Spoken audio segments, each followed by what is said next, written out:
যায় না, এই জন্য বলছে উপলব্ধিহীন বলি। শোনো, একটা জিনিস মনে রাখবা, পৃথিবীর প্রত্যেকটা মানুষ নিজেকে ভালোবাসে। দুনিয়াতে কেউ কাউকে ভালোবাসে না, কেউ কাউকে ভালোবাসে না। তোমরা এখন বলতে পারো যে ভাই তাহলে এই যে পোলাপাইন যে একজন আরেকজনের জন্য পাগল হয়ে যায়, ঘর থেকে বের হয়ে চলে আসে, ফ্যামিলি থেকে চলে আসে, তো এটা কি ভালোবাসা না? ভালো না বাসলে কি সে আসে? এটাও আসলে সে তার নিজেকে ভালোবাসে, তাকে ভালোবাসে না। সে ঘরে থাকতে পারতেছে না তাকে ছাড়া। কারণ কি?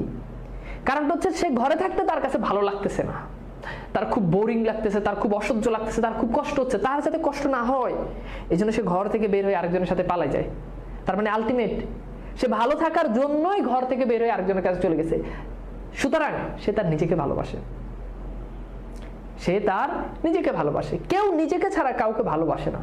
কথা কি বোঝা গেছে?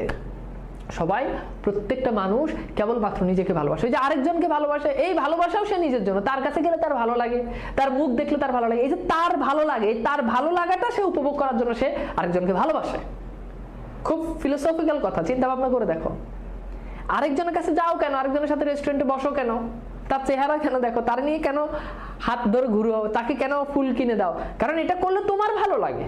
এটা তুমি তাকে ভালোবেসে করতেছো না, এটা করলে তোমার ভালো লাগে, তুমি উপভোগ করো, সেটা তোমার ভালো লাগার কাজ করে। এই যে তোমার ভালো লাগার কাজ করে যেন তুমি তাকে টাইম দাও, তাকে ফুল কিনে দাও, তাকে টাকা দাও, তাকে শাড়ি দাও, চুড়ি দাও, এটা তুমি তোমার নিজের জন্য করো। সুতরাং তুমি তোমাকেই ভালোবাসো, অন্য কাউকে না। সুতরাং অন্য কারো জীবন, অন্য কারো জন্য তোমার জীবনের কোনো ক্ষতি হবে কিংবা তুমি তোমার ট্র্যাক থেকে হারিয়ে যাবা, এটা কখনো হবে না। তুমি তোমাকে ভালোবাসো, এটা মনে রাখবা সবসময়। কথা ভুল বলছি কিনা? ভুল বললে বলো, কমন পড়বে অনেকের সাথে। আচ্ছা, তাহলে গেল। এরপর আসো আমরা এর স্থানে যেটা এনে দিতে হবে সেটা হচ্ছে